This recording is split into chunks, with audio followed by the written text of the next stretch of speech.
all types of stuff going on. So I'm super excited to be doing this. I love the Georgia Center for the Book, and I've been wanting to do something with them. I did the launch for this book, but it was in the middle of the pandemic when we did it. And so I called Joe and I was like, there's a section of my book, just this one section that I really want to like teach as a class. Can I do it? And he was like, as always, like helpful.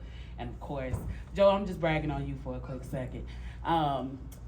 So Joe has always been a huge supporter of like all my work for well over a decade now. I've screened my movies here at Georgia Center and all types of stuff, and Joe has always been an advocate for the arts, especially the literary arts. So thank you, Georgia Center for the Book, for having us. If you don't know about the Georgia Center for the Book, there's one in every state. So there's a Michigan Center for the Book and an Illinois Center for the Book. And so this is part of the extension of the Library of Congress in each state. And so it is an honor to work with them and to have this relationship with our Georgia Center.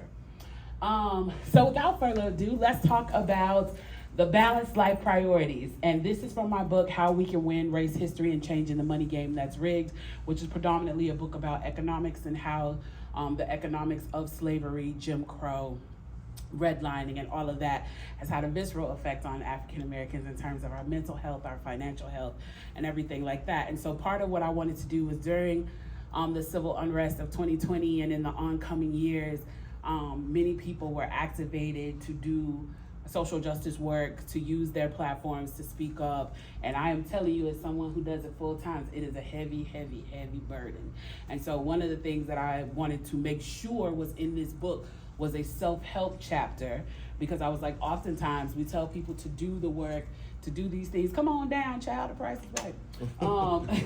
To do these things, but what we don't prepare them for is how to balance their life mentally, how to not be consumed by it, how to not lose yourself in the midst of it, to not be dictated to by the community. You work for the community, but you can't always be dictated to by the community on how to balance your life. And so I wrote this chapter called The 9 Priorities for a Balanced Life in the book, so that we could also have a section that was self-help, that was about healing, becoming whole, and making sure that you are bringing your best whole self to the fight. And so here are the 9 priorities. The 9 priorities for a balanced life are career, home, transportation, relationships, finances, health and beauty, hobby, education, and community. And I know you're like, how did you come up with these 9 priorities? Well, this is a little game that started. I'll tell y'all something I've never told anybody. I'm gonna sit with that. This has started with a little game that I used to play when I was in elementary school. I'm the baby of 7 kids. The closest person in age to me is 6 years older than me, so I grew up very much like an only child, because some of my siblings had children when I was born.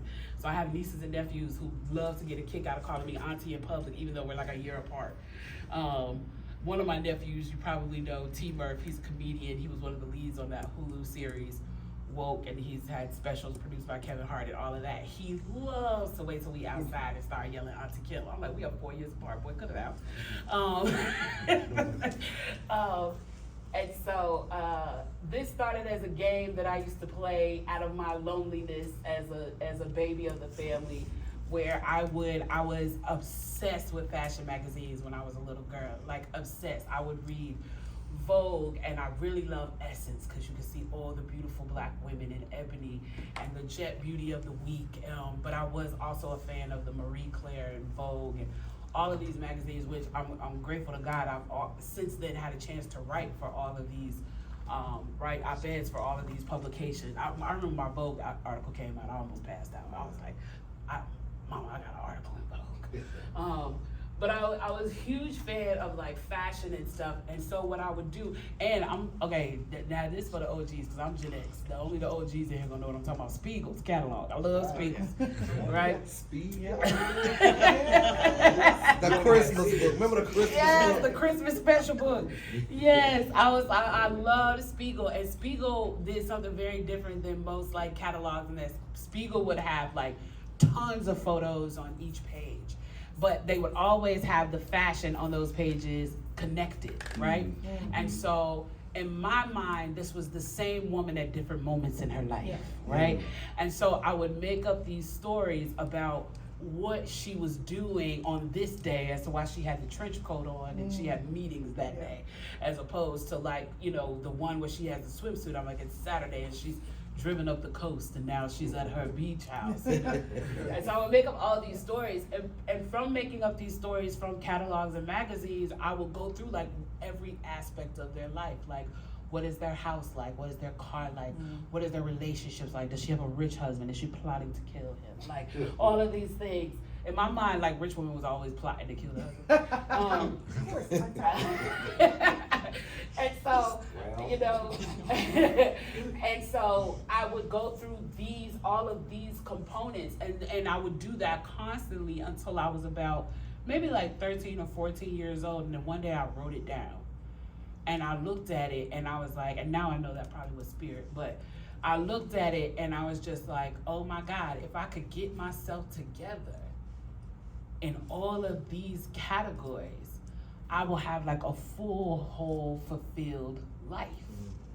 And so I started to like tweak it. I think originally it had 5 components to it or something like that. And then over the years, by the time I got to college, I had this list.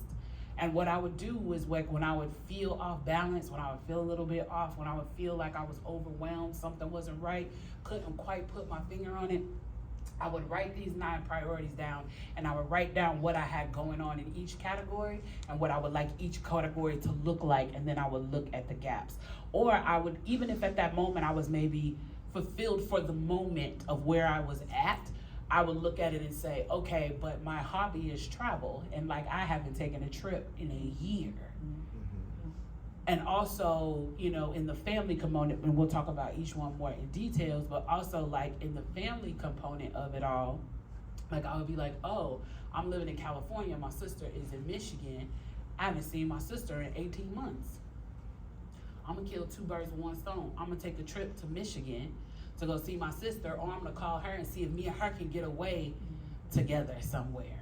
And so I started to realize that it helped me to see where I was off balance.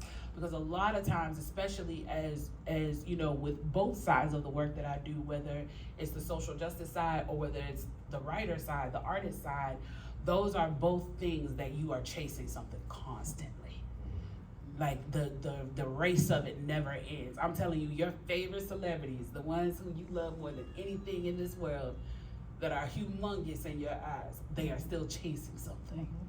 And so I realized that in choosing such a complex and difficult and rare career path, I had chosen a path that if you had allowed it to be, would be all consuming.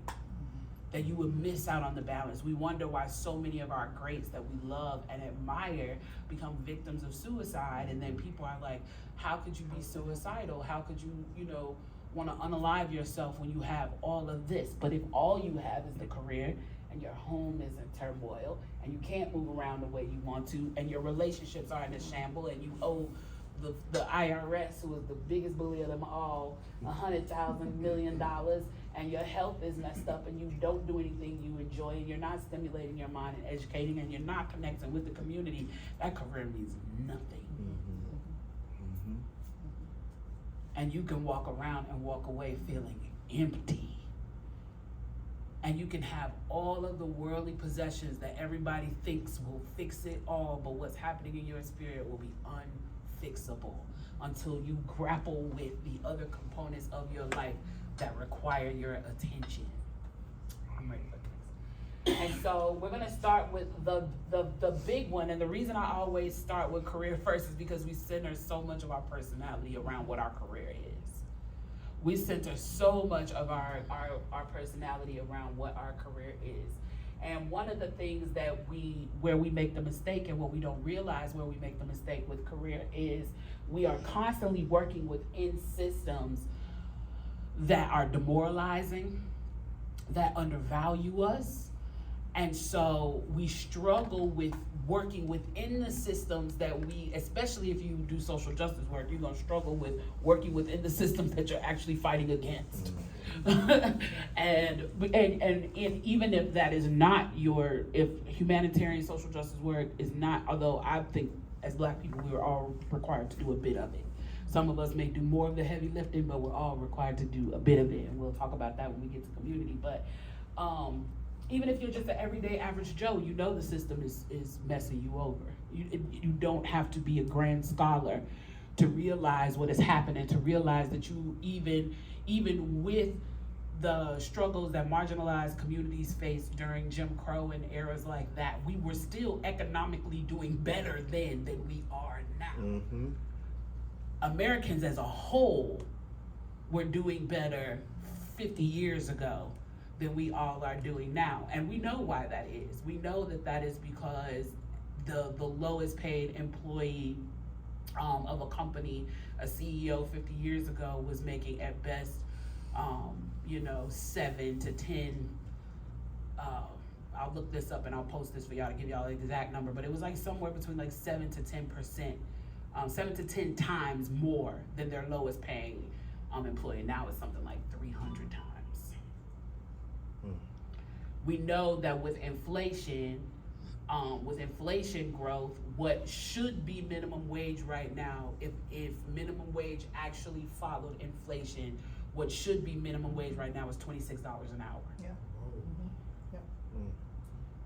Yeah, but it's in Georgia $7.25 an hour. Still.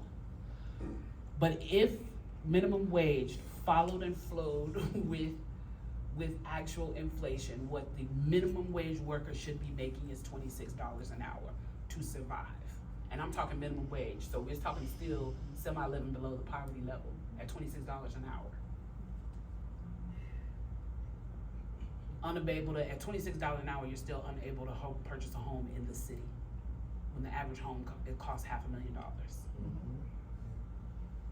Whereas the generation before us, the boomers, got to buy $9,000 homes. And between the 1920s and the 1960s, the US government underwrote $200 billion in home lending. Those programs don't exist anymore. And so when you have to work within systems that are really anti-worker, the most important thing you have to do is to not internalize the systems and not replicate those systems in the work environments that you create, and not replicate those systems in the creative communities in which you're in, and not replicate those systems in your household. Because a lot of us don't want to be free. We would just want to exchange places with the oppressors. We don't actually want to be free. Mm-hmm. What we want to do is a changing of the guard. And so we are oppressive within our own communities, right? So we see that within fighting with colorism, anti-queer behavior in our community, all of that. So, you have to look at how do you work within those systems, but don't internalize them. The first thing is the old school preacher way of each one reach one. You should never have any job that you don't have a mentor. That someone who came in underneath you, that you could learn, that you could teach them something, that you can exercise grace and patience when you deal with them, that you're not doing that. I want you to offer them the same grace you offer the McDonald's ice cream machine, which is a lot, because you've been there 87 times and that machine was not working. It was never working. And then you return time and time again with hopes, and you give it another chance. It's like the boyfriend you can't let go.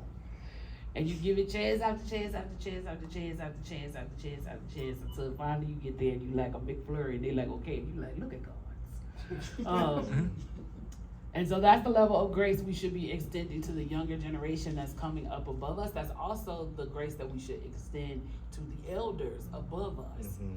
Because we should be consuming the information that they have, and we should be having grace and patience with them to understand that the world around them is changing in a way that's scary to them. And that is difficult for them to catch up with. And that because they should know the answers, because they're the elder and they don't, what you will get from them sometimes is frustration. Mm-hmm. When really what you're actually experiencing with them is fear. Mm-hmm. So, in being in these workspaces, you should be the constant of what's above and what's below. When Merlene say for the 70th time that she don't understand how to turn on this PowerPoint. You just go there, you just help Miss Merlene, and you just turn it on for her. And then when Paul's little tink tink Jacob just can't seem to get that lunch order ready, you know he's about to get his head bit off for the 77th time. It won't cost you nothing to go over there and tell him, please don't forget that Merlene don't like tomatoes. Let's do us both a favor. Let's not ignite other day. And so that's part of how you make your career space. You make yourself valuable in the career space, and that you make yourself valuable not only to the bosses, but to your coworkers, to the environment. And you become infectious in the environment where, despite the fact that you know your CEO is sitting there making 300 times y'all and he shouldn't be, and despite the fact that Merlene is 75 and does say things that you like, Merlene, you can't call them people Orientals. You can't do that. Did you hear me? But it is you becoming the constant safe space in the environment, not a doormat. Don't you get the two confused. Not a doormat, but it's up to you to become the constant in the space that is changing the culture of the space. That is letting it be known that it's okay to be vulnerable and be kind. That it's okay to be light. That to remind everybody next time they just yelling at poor little Jacob that, you know, remember we were all here. When everybody's getting frustrated with Merlene, remind them that the one day if they blessed, they will get there. So being not internalizing the same bad habits you're seeing around them, and actually being the constant that adjusts and change the culture. The other thing for your career is you should always be looking at monetizing your hobbies. And the reason you should be looking at monetizing your hobbies is because that's the thing you do when somebody don't pay you. So you will do it with a great passion and a great fervor when you are the person who somebody is paying it for you. I love to write all the time. I would write all the time, even if people didn't pay me. It makes me feel like I hit the jackpot to get paid to write. Not right now though. Not during the strike. But, you know, it makes me very happy to get paid to write. But even when I wasn't getting paid to write, what I did was I did exactly what I said on the last one. I said I made a plan for what you want, and I wrote down 100 steps. And you're like, that's a lot, right? The reason I write down 100 steps is because I write down 100 teeny tiny little things. I mean, it could be something as simple as pick up new notebook, get pens, upgrade laptop, buy book on, if I now want to write a romance novel, buy craft book on romance writing. Look up a mixer, find a mixer for romance writers and attend. Watch 3 Lifetime movies this weekend. Whatever the case may be, I make like 100 little teeny tiny things that in a day I could do in 20 minutes, something I could do quickly, a place that I could, even if one of the steps might be register for the event, that might be a step. Not even going is now the step, just register for the event is a step. And what I find is in doing that, is that because they're so small, the steps are so small, it's easy to get up every day and do one. When you look up 100 days later, and you've done 100 small things, you are light years away from where you were on day one. And it didn't overwhelm you, and it didn't cost you anything. It didn't do any of that, but you have completed it. And part of why that career is so, that career component is so important, because we live in a capitalist society, and at the end of the day, you gotta feed yourself. You gotta eat. The world does not have the empathy that it should has to make sure that you are housed, clothed, or any of that. And so that career piece is important, and because unfortunately we put so much attention on your career being your personality, which for the record it is not. I am not a writer. I am Kimberly who writes. Because if you place a value on my career or on a piece of me, that means you won't have grace for the pieces of me that suck. Because I got parts of me that suck, just like everybody else. But if Kim the writer is on a pedestal to you, when Kim the person falls, that fall seems so hard and so heavy. And it's like, child, I'm just a ghetto kid from the south side of Chicago who's lived most of my life in Georgia, making my way downtown. Man, down the downtown. And so that is why that is so important, is because it is really just, it is the foundational maintenance tool for you to be able to do everything else, because everything costs money in a capitalist society. Woo, I put this second, but it really should be first.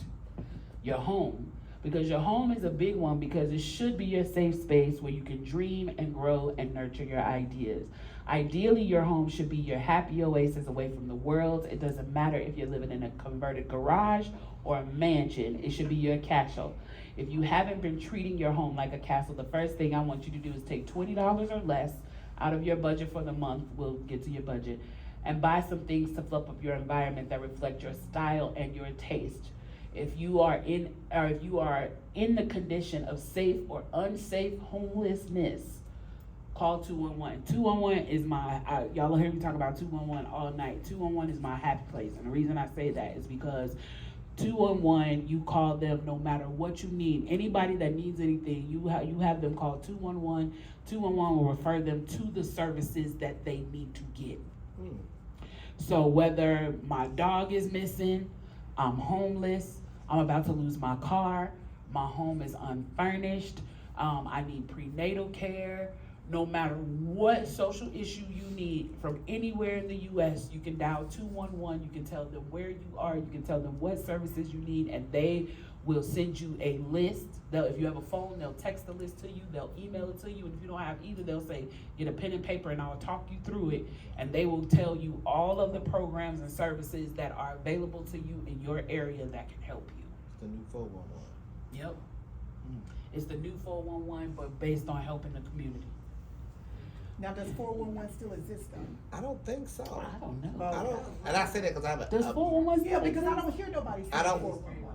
Yeah, anymore. Oh, is it 311 now? 311 is, It's well, Google. at least DeKalb County and But no, Okay. but going back to Yeah. talking about Merlene, my mom who is 78 going on 79, no cell phone, none of that, won't do it. It's like, I'm trying to find so and so number. Can you dial 411 for me? I said, well, I don't think they had it. I'll look it up. They have the yellow pages and they have the white pages online. That I do know. But then again, does she go Yeah. online? Yeah, but she No, not. Yeah. She not Yeah, doing we it. gonna find out if 411 still. Yeah, we'll find if that you out. call. It does? Oh, it does. Oh, it does? Yeah. Okay. It used to be, but if you call 311 for the county, most of the county questions route to our reference desk. So like if someone calls with a question like, oh, I need the number for say like some restaurant in DeKalb County, it routes to our reference desk downstairs. Oh, that's good to know. 311 if you're in the cab, get you all the information that you need. 411 still exists. And 211, is the- when your cousin that get on your nerves Yeah. call you asking you for help for the 47th time, you send them 211. Let them, they go over there and get all the services they That's need. good. That's good to know. Yeah, Very good they to can know. get all the, and that is run by the, as well as I know who runs it. It's a well-known organization that runs it, but yes, it's nationwide. No matter where you are, 211 will provide you with your services. But back to home. Home also is more than just making your home a safe space. Home is also making sure that everybody in your home is making your home a safe space. And that is why I said it is a big one, because the world is ugly. We know that. The world outside is ugly. Social media has emboldened people to say things they would never have the gall to say to you in person. So Where is that safe space? Where is your haven? Where do you go to regroup? Because I'm telling you, even all you tough Tonys in here that's like, I came here by myself and I'm gonna be here by myself and I ain't worried about nobody. Let me just remind you, you did not come here by yourself. Mm-hmm. You came here literally attached to your mother. They had to cut the umbilical cord to separate you from her.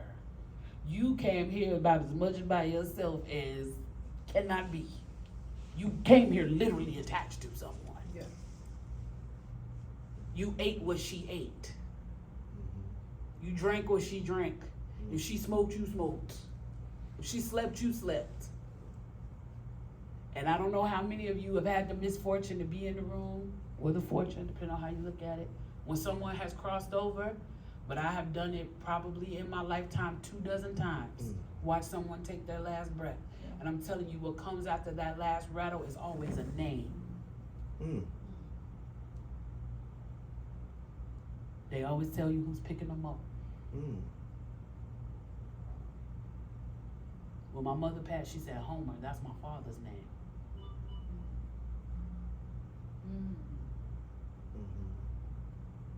Every time I've watched someone cross over, unless they were non-audible, incapable of talking, but if they were audible, they called a name.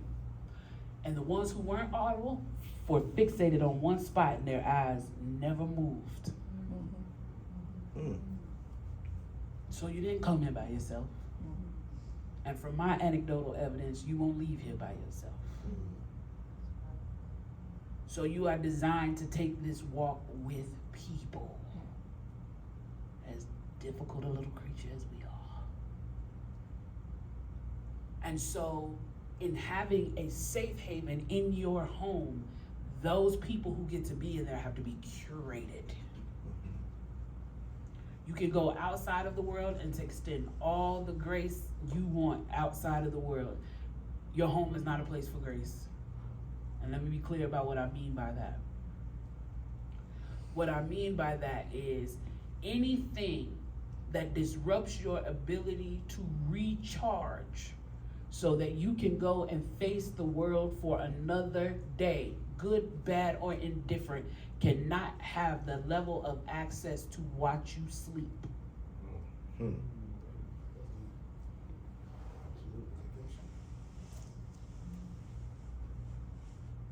No one should be standing over you in your most vulnerable state that you're in life forever is sleep.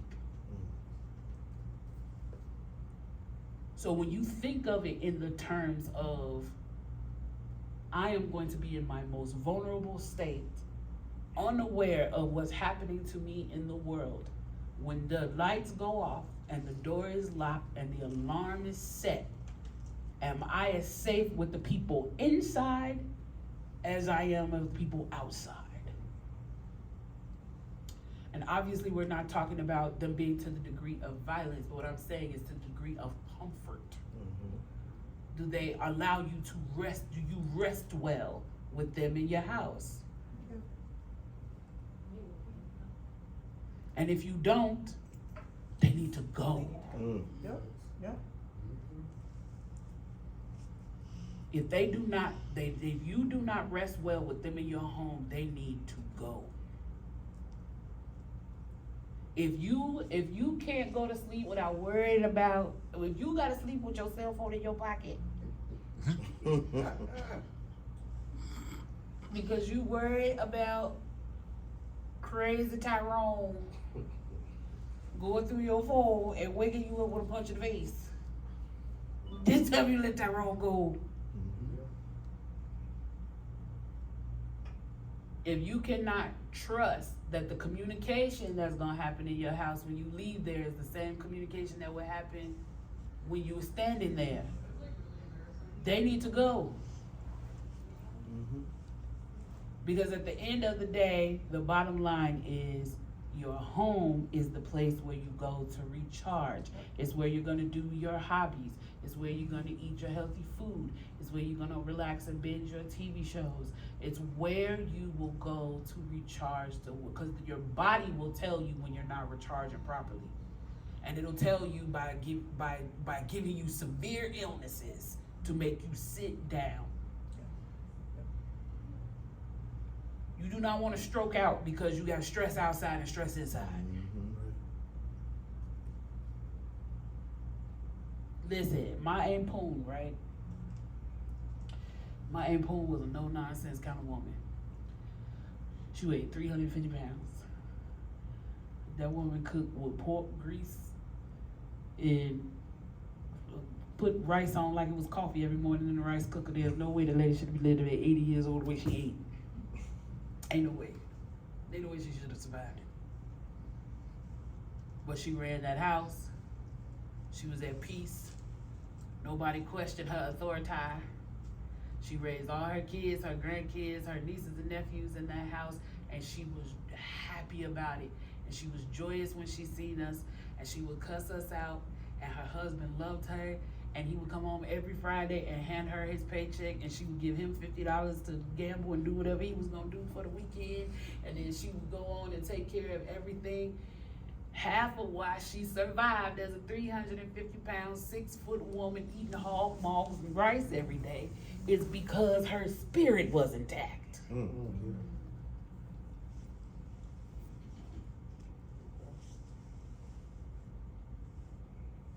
That's the only way you survive in that way. Because we talk a lot about poor eating, and we should definitely eat better, and we'll get to that part as well. But I'm telling you, as a person who is neurodivergent, the strain that your nervous system, when it's out of whack, can put on your body and your lymph nodes will kill you. It will kill you. That's why we need to legalize marijuana. Because it has a very, even if you don't want the THC, the CBD has a very beautiful effect on the nervous system, which is killing us. We're dying from stress. We're getting aggravated diseases from stress. And when they tell you it's hereditary, what's hereditary is that stress and poor diet. And they say hereditary, because hereditary is just a cool way of saying I have the same habits as the generation before me. The same bad eating habits. I picked the same kind of no good woman as my granddaddy did. I got all the same bad habits. And so this is why your home being a safe space, I don't care if you live in a one-room shack, you go down to the Travelers Exchange. If you have no money, which is an organization that gives that does decor and decorations for marginalized communities. You go down to these organizations and you spruce up your place for $0. Or you go down there to the Goodwill and you spend $20 and come out with all kind of nice stuff. Especially go to the richer neighborhoods and go to the Goodwill. Child, you got some good stuff. I remember when my son was a newborn, I went to a Goodwill out in Kennesaw and came home with a garbage bag of clothes for him that still had the tags on it, because the women were turning their stuff at the Goodwills that still had the tags on it. And I think it cost me a grand total of $30. And it was all designer, Dior, everything you could think of for a baby. But that's part of why making sure that your home is straight, making sure that you are straight, making sure the people that have access to you are straight is important. I got a lot of my important friends in the building tonight. And I can honestly say that's even more so when you're a public figure. Then you have to triple that. Because right now, it's somebody sitting somewhere saying, what are these famous people, these popular people, these whatever people, they got all this stuff at their fingertips, and they should just know that half of this stuff that happens is part of the job and it just comes with it. And it's like, you got an auntie right now, you have not talked to Johnny Mae for 3 years because of one thing she said at a Thanksgiving 4 years ago that you ain't been able to forgive her, but you think I'm supposed to listen to 10,000 comments about my physical appearance, my intellect, all of that every day and just brush it off. That comes with the job. No, the job, fair exchange is no robbery. The job is for me to write these books. And when you pay $20 for these books, we have exchange. You have given me $20 for my writing services, and I have given you the art. It is not my requirement to give you my soul.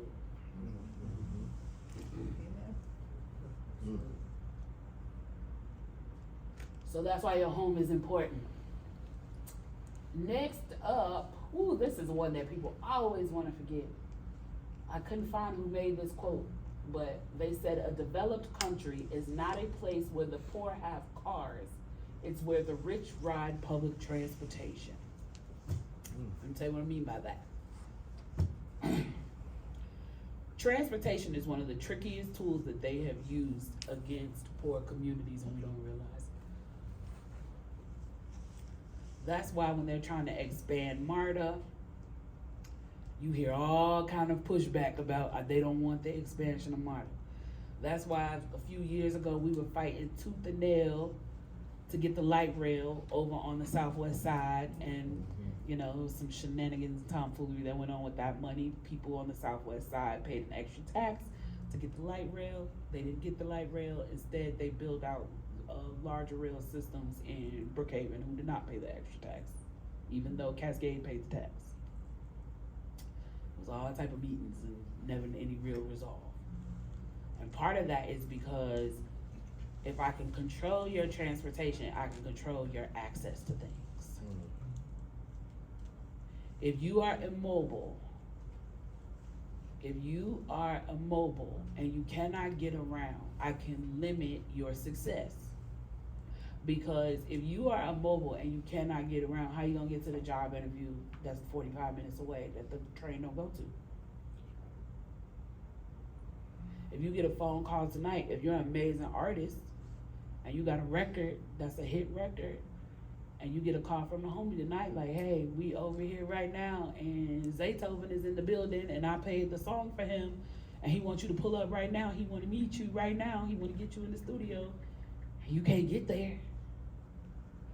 You don't have no Uber money. You don't have no car. The train stopped running an hour ago.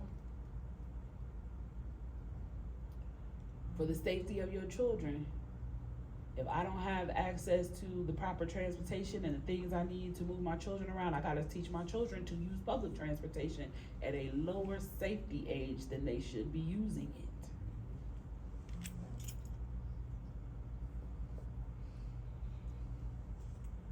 And transportation has been a trick in the bag for police brutality. Such a large chunk of it starts in a car. The amount of people on probation because of inability to maintain transportation.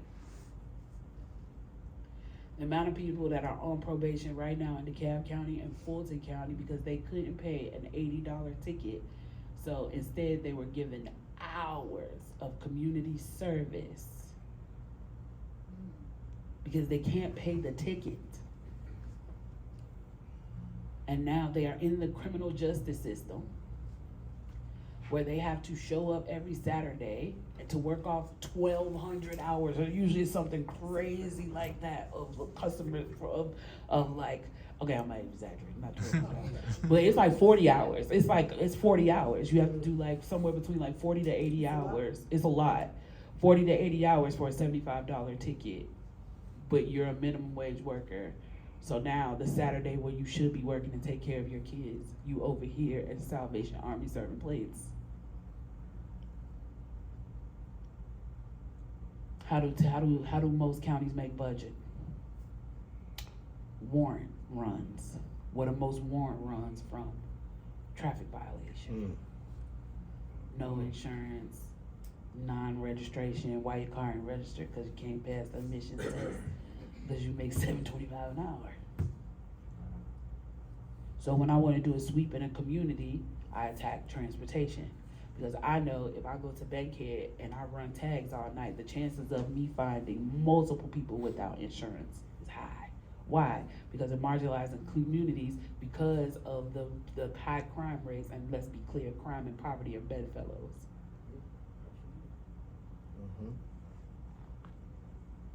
I know that if I go to Simpson Road, it ain't Simpson Road no more, y'all. What is it called now? It's Is it Boone? No, that's not. Joseph E. Boone. Joseph Boone.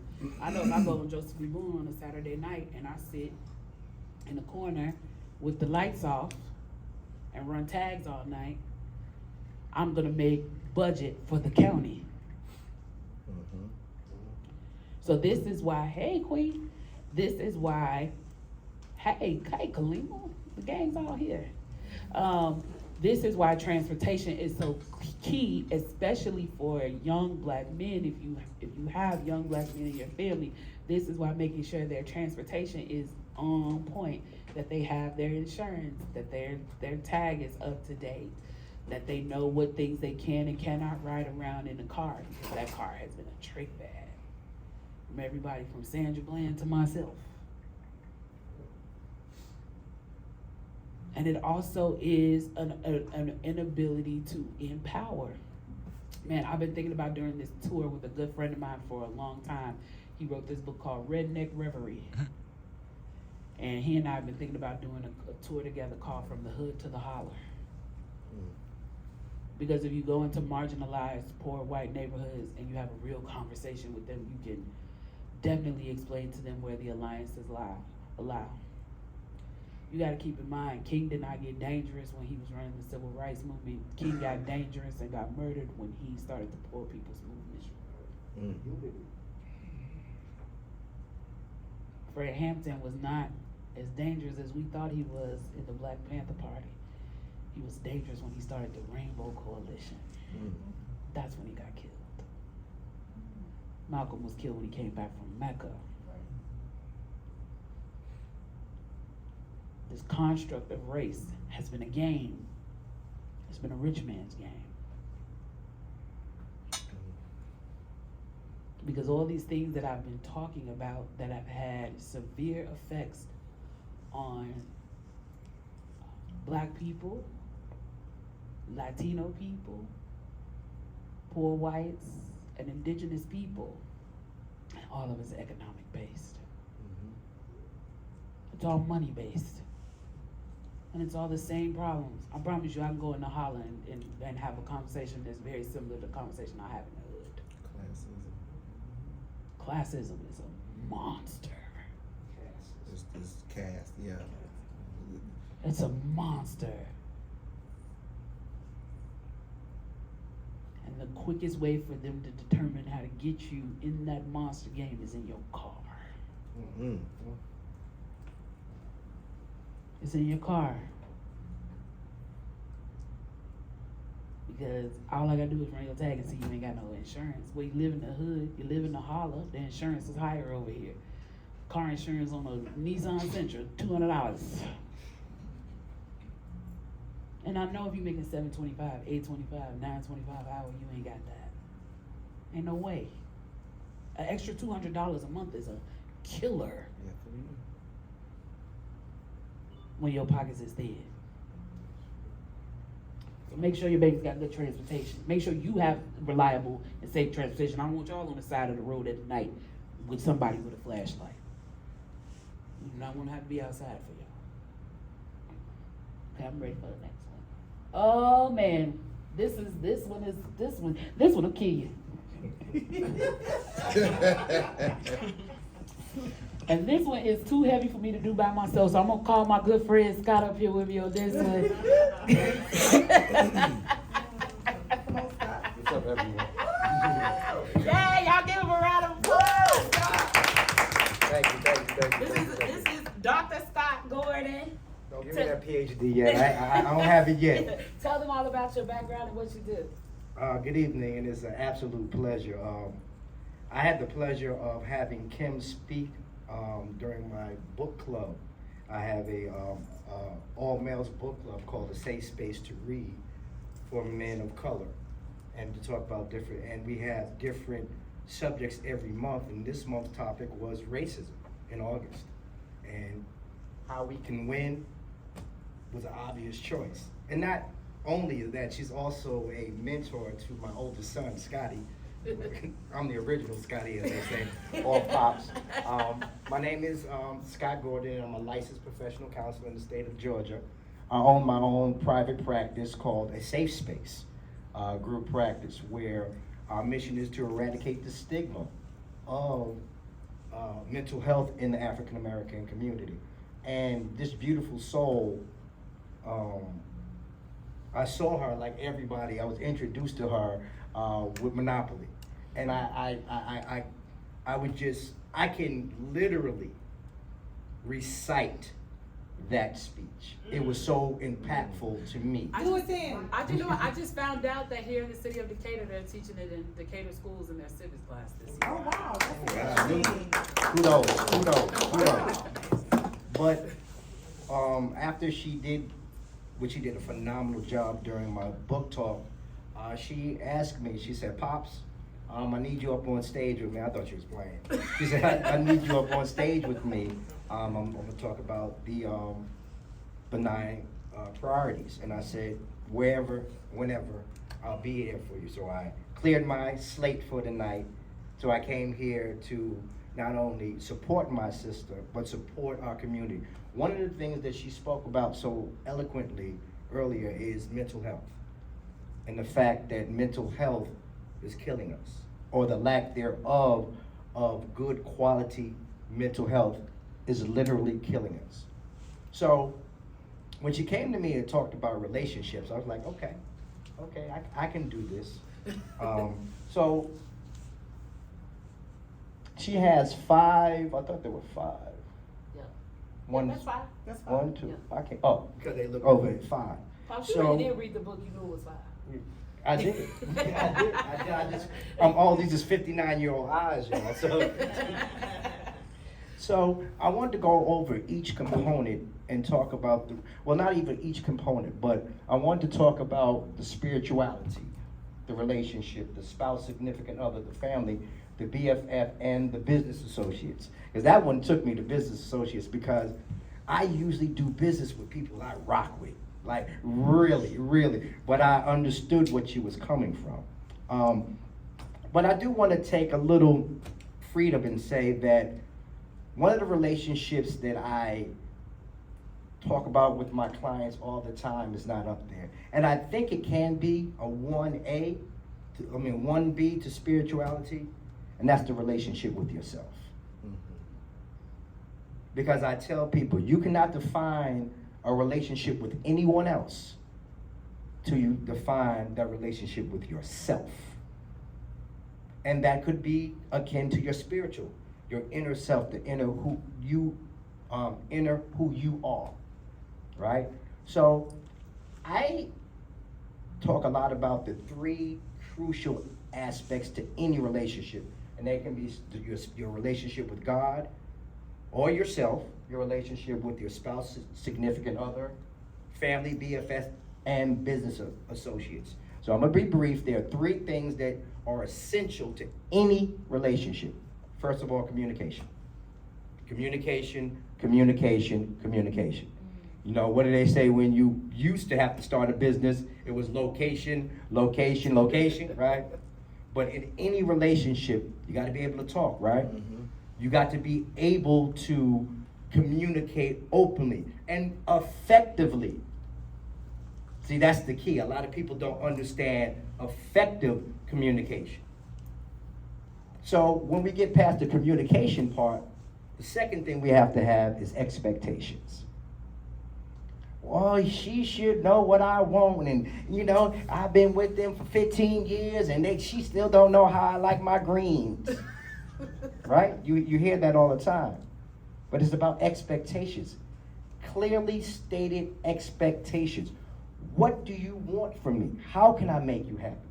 One of my greatest cliches or comments is that love says, right? Love says that I am willing to be accountable to you. Commitment to accountability. And how can I be accountable to you if I don't know what you want, what you need? Because I know me in my marriage, my 45-year-old self doesn't want the same things that my 59-year-old self is. So one of the things that me and my wife do at least every 6 months, as we go over our expectations. What do you expect from me? And then we have a conversation. So, number 1 is, Communication. number 2, Expectations. number 3, boundaries. Mm. You must set clear and defined boundaries in all of your relationships, y'all. All of your relationships. And boundaries aren't effective if they don't have what? Consequences. 'Cause you can set all the boundaries that you want. You can tell me not to go on your grass, but if I don't get fined for going on the grass, guess what I'm going to do? Go on the ground. I'm I ain't going worried to. about this little grass. You're right. But setting clear boundaries and keeping those boundaries are essential to quality relationships. So what are our 3 things for relationships? 1, Communication. 2, Expectations. and 3. Boundaries. And that's not just for romantic relationships. That's just not for familiar relationships. But that's for all relationships. Yeah. Set those, be able to communicate, talk it out. There's not too much conversation. That's not such a thing as too much conversation. Talk it out. You know, be kind to each other. Be kind to yourself. Pops, tell them about emotional intelligence because I feel like that's what people are missing a lot That's a of. big one. Well, you know what? I'm gonna pass this to The Scotty. my son because he's the emotional intelligence guru. So without further ado, my Scotty firstborn. the Hello there. How y'all doing? I'll just come and support. I'm supposed to be back there in the back. Well, since we're here, sequel. Hey, Scotty. hey, What's going you're my on? favorite. What's up, sis? How you doing? I was rushing to get here. You got here just on time. Ma'am, clearly. Okay, so emotional intelligence. There's 5 pillars of emotional intelligence that we focus on. I work with the youth development portion of a safe space. The first thing we always work about is self-awareness. Understanding and having knowledge of yourself, knowing who you are, having your own expectations, self-love, I think is the most important thing. And then we go into self-management, your goal setting, and what you want out of life, knowing where you want to go, and being able to break that down. And then we go to social awareness. I think social awareness is the biggest key in emotional intelligence. It's being able to read the room. It's being able to see how you're giving off energy to other people. It's being able to see whether or not I'm making you uncomfortable or not. Then it goes, 2 other pillars are relationship skills and responsible decision making. And so in the emotional intelligence piece of that is being able to understand what's triggering you, what's anchoring you, and being completely honest with yourself to understand what's bothering you and being able to remove yourself from those situations without having that triggered reaction or response. And so a lot of times people don't get to talk about their emotional intelligence until they're angry. You don't really get to confess how you're feeling until you're just upset about it, you're frustrated at that point. At that point, you've went too far. You didn't see that, hey, I'm being triggered by someone's actions, I need to remove myself. And so the emotional intelligence is being able to see within yourself, this isn't a good situation for me. This is making me a little uncomfortable. And it's something inside you that tells you when you're getting triggered. It's something that self-conscious lets you know, like, this ain't really my, it's time to go home. I'm gonna tell you when it's time to go home. So the biggest thing on emotional intelligence is being fully transparent with how you feel and being honest with what you're feeling at all times and being able, at the end of the day, to go back and reflect on what you went through that day and figure out what triggered you throughout the day. And so one of the biggest things I always do is try to reflect and try to write down and say, hey, I did this today. This is how I felt in that situation. I went through this today, and this is how I felt when I was around this person. I did this today, and that wasn't really, I don't think we take enough time to really reflect and to think things through and to really get a good understanding of self, and then being able to move forward with purpose and strategy to what's best for us in those situations. I love that. I love that. Y'all give Scotty a big round of applause. like, I just came to sit here. Next thing I know, I'm on the stage. Well, one of the things also I want to do is an exercise that I like to do with people about relationships is I tell people every now and again, just for your own purpose, use the favorites on your cell phone, right? And then you get 9 slots. You get 9 slots for that, for your cell phone. You get 1 that represents your spirituality. So if you have a pastor, that could be that. If you have an elder that you call who prays for you, it could be that. If it's the person, if you are a person who your spirituality is going to the water retreat, if it's the person you go to the water retreat, the one person who represents your spirituality, you get 1 slot for that. You get 1 slot for significant others. Now I know polyamory is a big conversation right now, but you get 1 slot. You get 1 slot for your relationships, right? You get 3 slots for family. You get 3 slots for family. And this is the one where people always want to argue with me about. You get 1 slot for friends. 1. And then you get 3 slots for your business associates. So for your closest, most trusted, needed business associates. Like for me, for example, I have 2 agents. I have a screenwriting agent, I have a book agent. And then I also have a brand manager and assistant. So those 3 slots went to my 2 agents and my assistant because I'm in communication with the 3 of them the most. I do the most business centered around the 3 of them. But here's why I tell you, you get that 1 slot for the BFF in this test.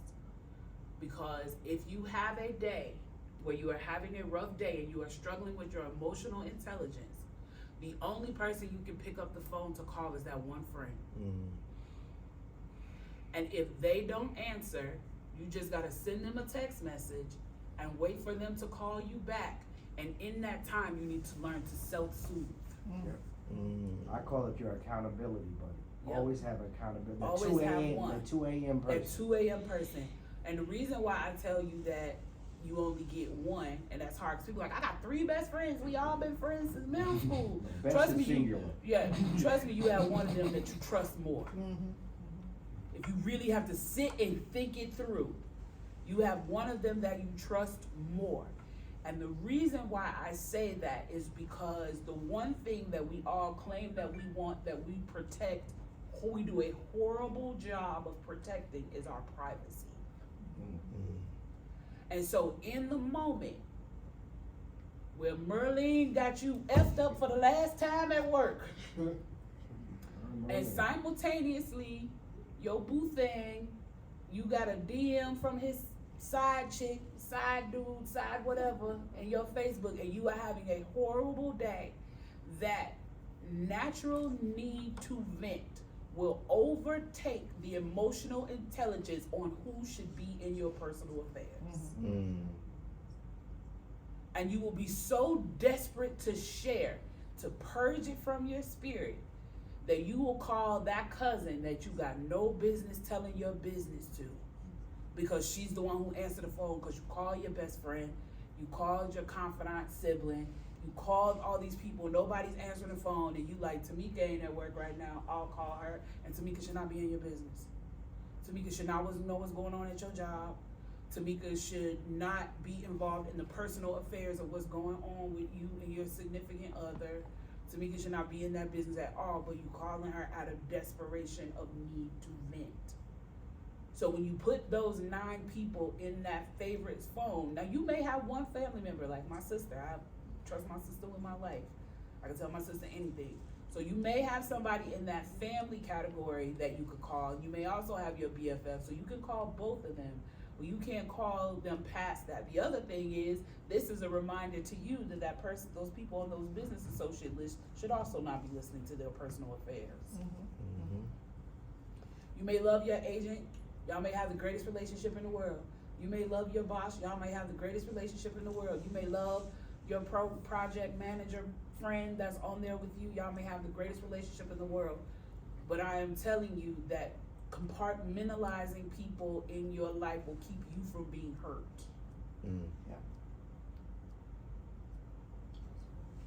Say it one more time.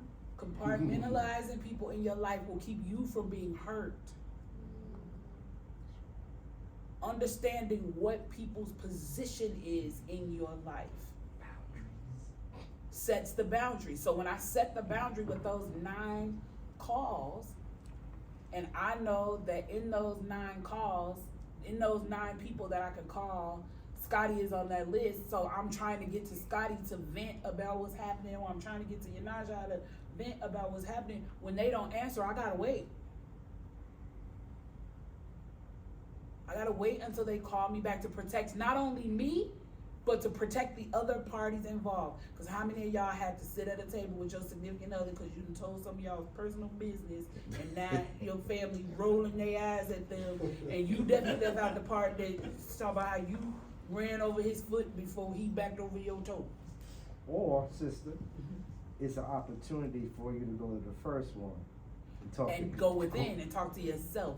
Talk to your inner Talk to self. yourself. Because when Your they don't spiritual answer, self, that's yeah. who you're gonna have to talk to. That's Because that's right. who you should be talking to anyway. That's right. Because that's the only person in the listen, this life that you're living, this feature film that you're living all the time, you are the director. And if you have never been on a movie set, I'm gonna tell you the job of a director is to know what's going on at every piece of the movie set. They know what's happening in the wardrobe, they know what's happening in makeup, they know when the grip's done overspent on lights, they know when they should have 2 grip trucks working for equipment and they only got 1. They have to pay attention to all of that. So the only person in your life that knows what's happening in hair and makeup, wardrobe, set dressing, construction, every component of this movie is you. So the vantage point on how to make the best decision really is internalized. And really is about you having the emotional intelligence to be honest with yourself. And recognizing that in that honesty with yourself, you will be honest with those around you. And then you will become a safe and trusted person. Because I'm telling you, I have not seen success in my life, relationship-wise, like the success that I have seen when I became a person that just made a choice one day a few years ago and said, no matter what it is, no matter how big or small, if I do an infraction to somebody, I'm gonna apologize. Even in a vulnerable moment, when really they done hurt my feelings too, I'm gonna apologize. Because then, not only do I walk away knowing that I've done all the work that I can do in the relationship, that person trusts my word when I'm hurt or harmed by them because of the trust that they have gained from me by being a person who apologized. And y'all make sure to record this, and everybody can get mad at me and kick me out of the ladies club. That's okay. I've been kicked out of lots of clubs.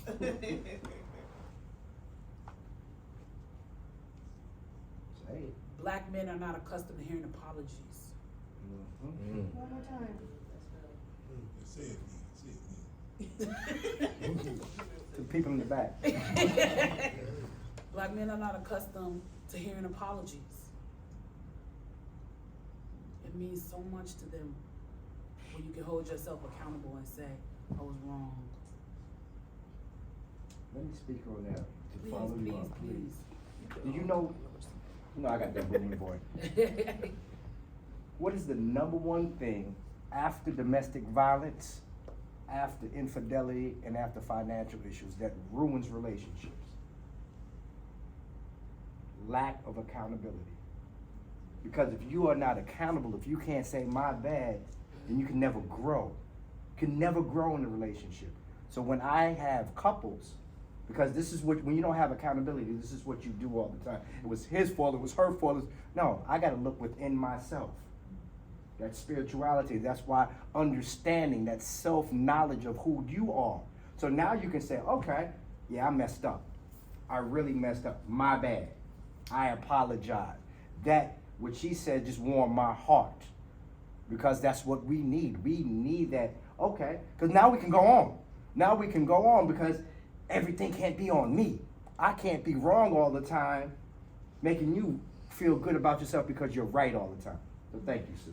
Yeah, No, we have to learn to apologize. And the thing about it is, when I make, if you do that consistently, when I make a mistake, and I don't realize I make a mistake, and I tell you, oh my God, I'm so sorry, I didn't realize I made a mistake. Now you believe me, because now we've built a cone of trust where you're accustomed to me owning my mistakes.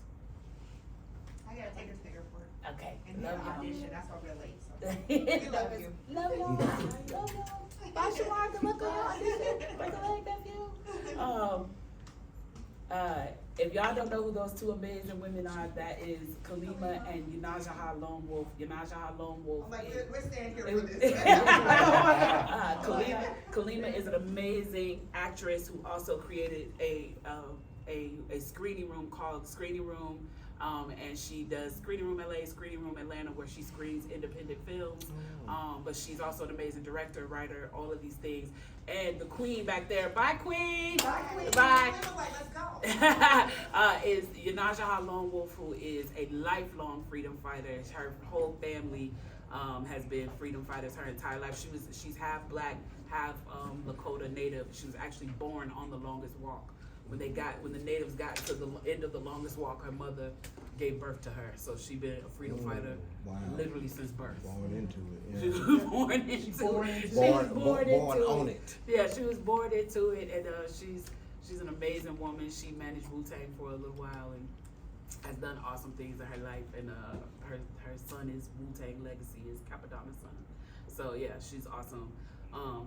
But yeah, so like making sure that we are owning our things, that we are holding ourselves accountable, that we are treating, we are compartmentalizing and making sure that, because also you don't want to put the heavy on people, right?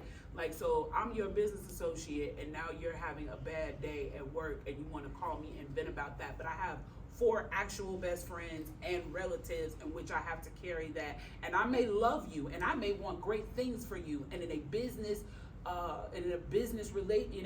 environment, I may be your biggest fan. I may make sure that your name is uplifted in every room I'm in, whether you in it with me or not.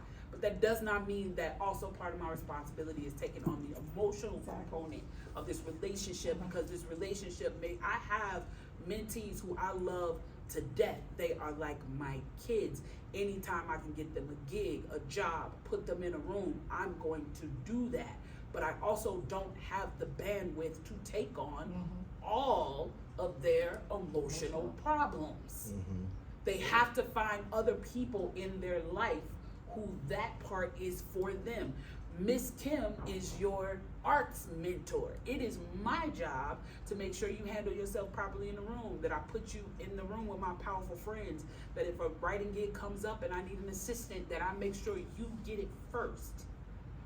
But it will become difficult for me to maintain that if I'm also responsible for your emotional and mental well-being.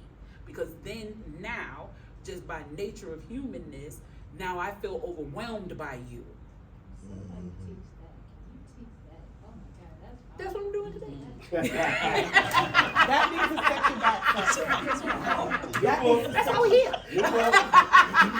new book. But this video will be on my Patreon, and all of y'all who came, I'll send it to y'all. Send y'all a link as well so you can watch it. But yeah, that is like key and critical. That's part of it, right? Because sometimes we can, as the old people say, we can wear out our welcoming situation because we want everybody to be everything to us. Catherine Bruton is like that is my baby love. She takes care of me in a way that nobody else does. But when I'm having a bad day, I'm not calling Catherine for that because that's not her job in my life. Yeah. Now, if I got a deal on the table and I need to make sure that I'm being treated fairly, and I want to make sure I'm in the right room, in the right situation, and the right things are being said about me, and then I'll pick up the phone and call her. Yeah. But she does not have it is a waste of my relationship with her to burden her with every aspect of my life when I know that she loves me, that she cares about me, that she wants me to be great, and I know where the benefit of that lies. Right. And that is not about her listening to me complain about a man in the middle of the night. Right. No blowing of the line. Yes, I have girlfriends for that. I have siblings for that. I have, you know what I'm saying? If you have the right romantic partner, you have them for that. Yeah. what I mean? So that is why it's key and critical that you're aware of that. I'm gonna move on from relationships, because I told y'all that was gonna be a heavy and big one. Now I'm gonna run through this one fairly quickly because time is getting the best of us, but finances. Everything that has to do with racial injustice has to do with finance. Fight me. Because I believe that. Because every decision was an economic decision. Every decision was an economic decision. And although we all want to become financial gurus, there is some basics that we all need to know. Nobody in this room should not have life insurance. If you are in a union, you should be able to get life insurance through your union. You should check with your job to see if you can get life insurance through your job. And if you can't, then you need to get one of them Globe Life, and one of them other ones is gonna send you something in the mail for a $10,000 policy. Colonial Penn, something. Colonial Penn, Omaha Fidelity, Mutual. Omaha Mutual. All of them are sending you junk mail every day. Open one of them. Get you, even if you got all Right, the diseases, exactly. diabetes, high blood pressure, you got bronchial, you got it all. Yeah. You can still get you a $10,000 Globe Life. Actually, 25,000 with Omaha Mutual. See? You can get you some. No excuse for life No insurance. excuse to not have life insurance. Nobody should be holding a GoFundMe when you get ready to get up out of here. Also, too, like life insurance is also something in a bind. You know how many writers I know right now, what they're doing, how they're surviving is drawing off of their life insurance to live on. Next universal plan. Exactly. So that is key and critical. An IRA, we have no idea if we're gonna have Social Security when our time comes. No idea whatsoever. We have to start preparing. If you put $5 a month in your IRA, an IRA is a fluctuating. It will add money. If the market is good, it will add money to it. You need an IRA. If you have a child from the time they're born, even if you haven't done it from the time they're born, get it together now. They need a 529 for college. College debt is crippling America. Take some of that debt off. Be consistent about looking up scholarships for your kids. But Georgia, the state of Georgia has a Georgia 529 that matches you every 50 cents to the dollar. So for every dollar you put in, they put 50 cents against it. So you can look that up, the Georgia State 529, and help your kids get to college. Because the burden of your kids' college should not solely be on you. You're gonna have them this 529, you're gonna help them get scholarships, they better get good grades in school, because you cannot take on their college debt. Because the greatest thing you could give to your children, this is key, the greatest thing you could give to your children is to not be a burden on them in your old age. Mhm. Say that again. Prove it, bro. So instead of taking on their college debt, invest your money in your IRA. Make sure you don't only have life insurance, that when time and everything permits, you get long-term care insurance. That one is also just as key and as critical as life insurance. Long-term care insurance, which means if you have to be home in hospice, if you have to be home with machines, if you have any of that, long-term care insurance will cover that.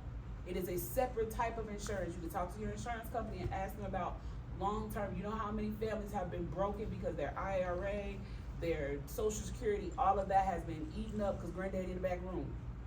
Granddaddy's back room should be paid for by long-term care insurance. Get that. Now, checking it, not accounts. You should have always 5 accounts, right? Your checking account, your savings account, your fund account, your vacation account, and your emergency account. An emergency account is just for that. Some emergency happens. The water pipe breaks in your house. The strike. Yeah, the strike. Your brakes go out. Anything that's emergency should come out of there. Vacation is obvious. Checking is your operating account. Savings is obvious. You should never touch your savings account. You should treat that money like it doesn't exist. If you have an emergency, that should come from your emergency account, not your savings account. And this is the biggest one. This is the most important one out of all of this, is the fund account. And here's why. You should do a monthly budget of your expenses, and you should allocate a certain amount of fund for yourself. You should have a separate account that is not on your main account. So let's say you bank with Chase. Your fund account should be on Bank of America or Fifth Third or Truist. It should be at a separate account, because you should not be able to transfer money from your checking account to your fund account. The auto transfer that you set up that goes from your checking account to your fund account is it. You get that amount of fund every month. When that account is empty, no more fund for you. You is out of fund. And you should be so transparent and honest with your friends and family around you that when they call you on the 28th and say, we about to go turn up, we about to get some hookahs, we about to drink, we about to do all of this, you gonna be like, I'm out of fun. So unless one of y'all finna foot the bill for me all night tonight, I'm out of fun money. But I'll catch y'all on the 1st when my fun money recoups. Discipline. God is not gonna give you that $1 billion you want if you can't be disciplined when you're a multi-thousand mil. What kind of multi-millionaire you gonna be if you're a terrible multi-thousandaire and you're a horrible multi-hundredaire? Half of what we overspend and go crazy on credit cards and stuff is because we don't want to be left out of the fund. When you get an allocated amount of fund every month, and when that fund is up, the fund is up. I don't care how much money you make. When I was making the most money I ever made in my life, the fun was the fun. When the fun is up, I was like, I'm broke till next month. Until that transfer comes back in, I was broke. They're like, you got all this, I was broke until next month when the next round of fun comes in. And fun is going to not necessarily include, because I know I got all of my fashionistas in here, clothes. In your monthly budget coming out of your checking account, you should have a certain amount of money allocated for clothes every month. Anything that, now once you spend, if your line item number is $300, well some of y'all that wouldn't get y'all nothing, but if your line item number is $3,000 for clothing for that month, when that expense is up, if you want some more clothes, they gotta come out of fun. If you ain't got no more fun, then you didn't get no new clothes, no new pocketbooks, no new red bottoms, no new perfume, no new Fenty makeup. You're out of fun, beloved. Fun up next month. And that kind of discipline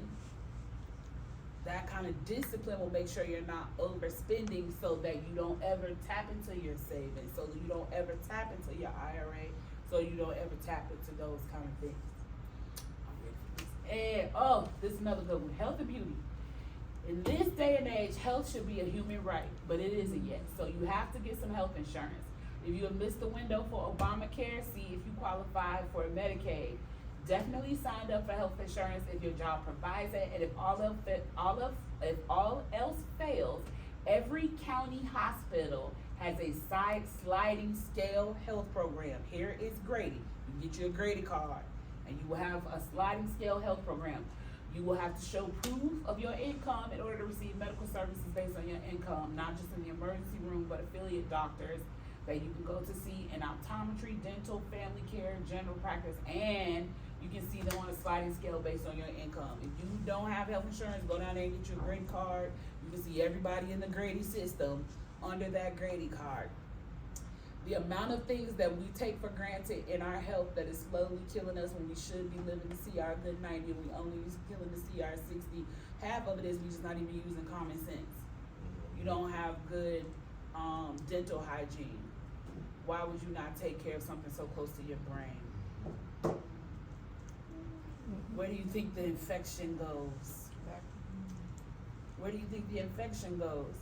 So that is why, I got like 10 minutes left and we gotta wrap up. That is why health and beauty is key and critical. Also because here's unpopular opinion. If you look good, you feel good. Yeah. If you look good, you feel good. And whatever that is to you. Do not listen to the echo chamber of the internet. It is lying to you. There's a whole lot of really loud people on the internet that are guiding conversations, and those conversations are misguided.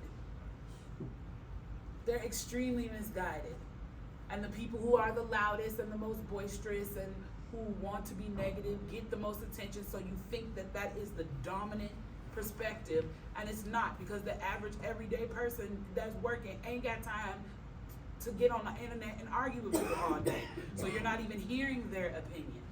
It's funny, one of my I was telling somebody one of my favorite moments was very early in my career. I was working as a development assistant on Being Bobby Brown, the Bobby and Whitney reality show. I was working for these amazing women, Wanda and Tracy.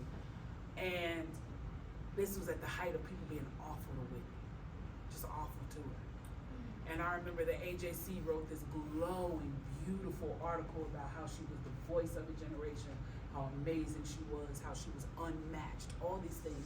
And so the next day she was coming into the office, and boy, let me tell you how long ago this was. I had the newspaper on my desk and I was ready. I was like, as soon as Miss Houston walk in this door today, I'm about to tell her about how the AJC said there's nobody like her, right? And I remember Whitney, man, I wish y'all could have met Whitney. Oh, her regalness, it was always like a floating bird walking in. Whenever she would walk in, it was like you knew when she was there, because the energy in the whole office would shift when she would get there. And she walked into the office, and she had to walk by my desk to get to Tracy's office, and I was ready. As soon as she got by my desk, I jumped up, Miss Houston, Miss Houston, Miss Houston. Oh my God, you have to read this article about you in the AJC. It's so absolutely amazing. Blah blah blah blah blah blah. And she was like, no, thank you. And I was like, no, but they're talking about how you're the voice of a generation, how there's nobody like you, like all these amazing things.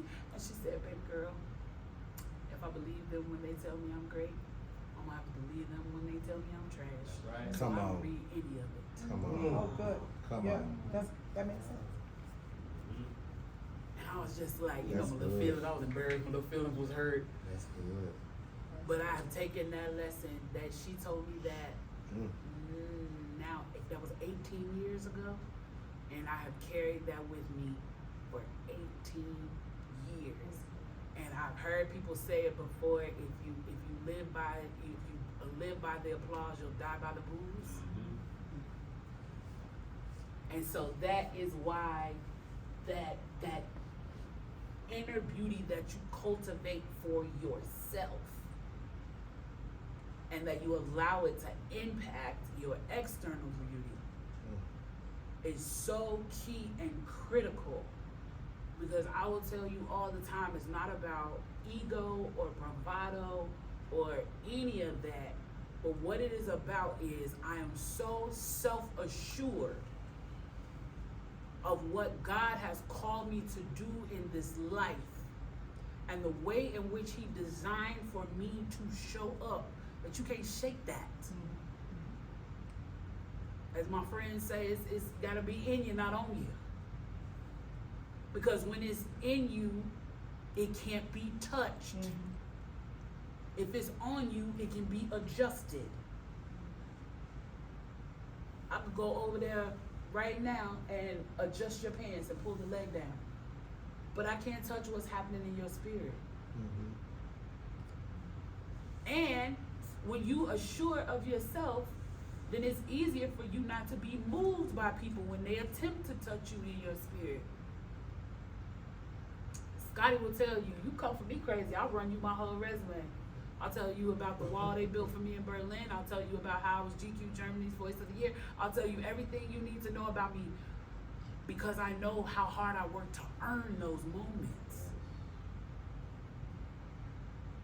I know about the dark days and trying to own those moments. Jawandis will tell you about the days when I was trying to rob Peter to pay Paul to get something done. And so being assured, and this is why doing the work counts, because being assured in doing the work and being assured, like really assured of who you are unfazed. So when the internet trolls get mad at me about something I say, and they want to come on there and they want to call me all kind of fat, black, ugly, so-and-sos, all I gotta do is like start posting the pictures of my exes. Well, honey, top tier, every last one of them. All of them. All of them. Every last one of them top tier. Right. Gorgeous, brilliant, talented, interesting, sociable, Creative. all creative, all of them, successful, all of them. Because this conversation that y'all having on the internet about who likes what, when, where, how, whatever, has had no effect on me when I know I'm this dope. Yep. And when I walk in the room, men sense that. They're drawn to it. And this is why your health and beauty is key and critical, because this goes back to what we were talking about earlier, your mental health, your physical health, the way in which you show up in the room, the way you feel about the way in which you show up in the room also teaches other people how to treat you. And that's key. I think we're coming to the last one. Oh, we got two more, hobby and community. Hobby. The point of a hobby is for you to have something that you enjoy doing that takes your mind away from the day-to-day bustle of the world. It can be anything, collecting stamps, knitting, travel. Some people are great musicians and they just want to play in a cafe on a Saturday night to heal their soul, but they love their day job as an accountant, so it's their hobby. I have a few hobbies. For example, I love plants and I have so many in my home. The crazy thing is that I don't really have a green thumb. A lot of my friends don't make it, but tending to plants relaxes me. When I find that one of my beloved plant children has root rot or has grown and needs repotting, having to move the soil is so soothing.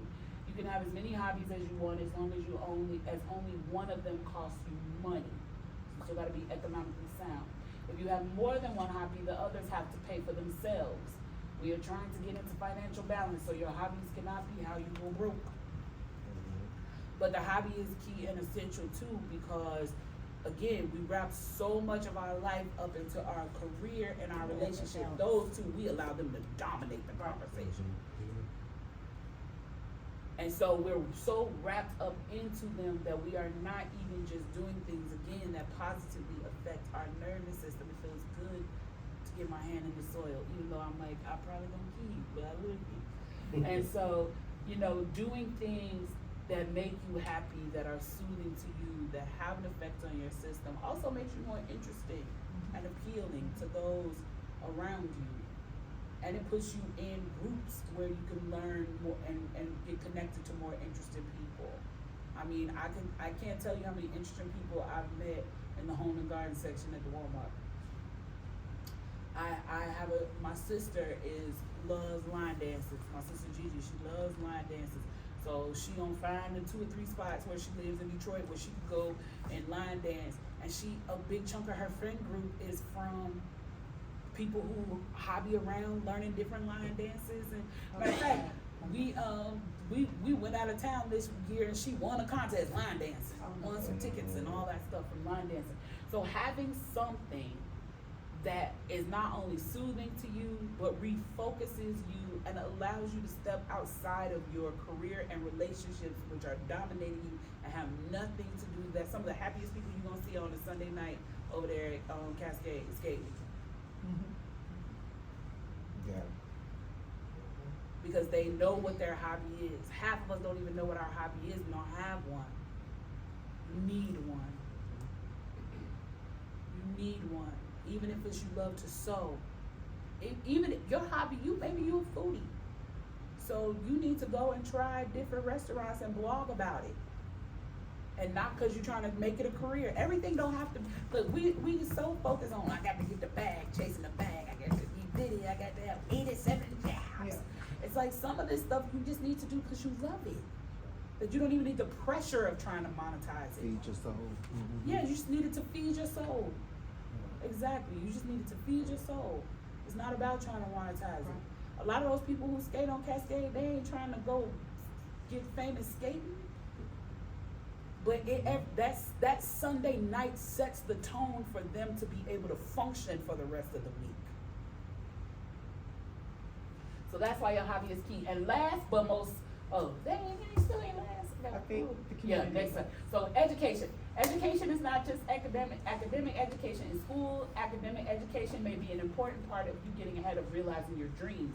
Go for it. But as I said earlier in the book, self-education is also important. Real education, regardless of where you get it, makes you better at understanding the world you live in and understanding yourself in the world. It gives you discernment so you just don't fall for any old thing. One of the reasons why I love Georgia Center for the Book, why I love Joe Davidge back there, is because before it was popular, before everybody got woke in 2020, before all of that, Joe always kept one of the most diverse lineup of authors I've ever seen coming through here at the Georgia Center for the Book.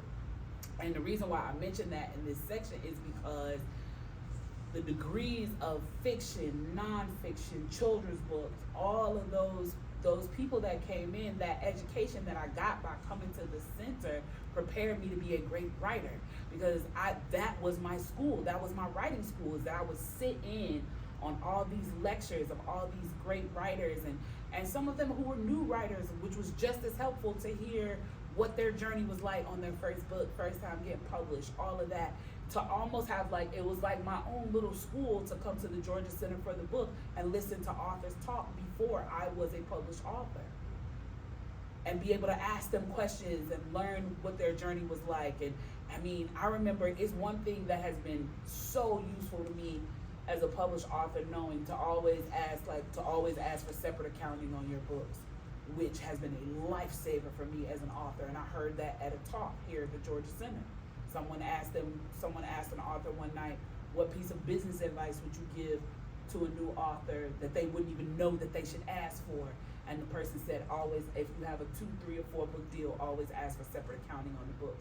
Which means that if I have 4 books that I'm doing with Henry Holt, and book 1 does great, and I'm in the black, I've paid back my advance on that, and then book 2 struggles a little bit, and by the time book 3 comes out, I'm still not in the black on book 2, it doesn't matter. Book 3 has its own accounting, so if it's separate, I'm in the black on that book, and I'm receiving royalty on this book, even though I'm not maybe receiving royalties on this book yet.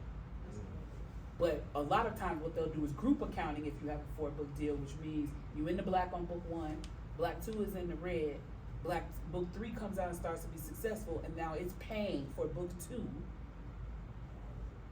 to go into the black. So now you're having this long stint of not seeing royalties, because although this book is making money, it's paying your debt on this book. And so she was like, always get separate accounting. And so I've always gotten separate accounting. It's been a lifesaver, because the publishing industry is up and down. I have books that make the New York Times bestseller list. I have books that do wood. But they get to stand on their own because of that education. And I'll tell you, one of the most key, so education is not just about going to school, it's about putting yourself in environments, places, and spaces where you will learn things. And I will tell you this, one of the key things, to go back to what Scotty and I were talking about with emotional intelligence, one of the key things is 2 things. One, if you're the most intelligent person in the room, you're in the wrong room. If you can't grow and learn from the room that you're in the wrong room. If you want to be in that room because you get to be the big dog in that room and everybody kisses your butt and you enjoying that, but that room isn't growing you, you are actually doing a disservice to yourself.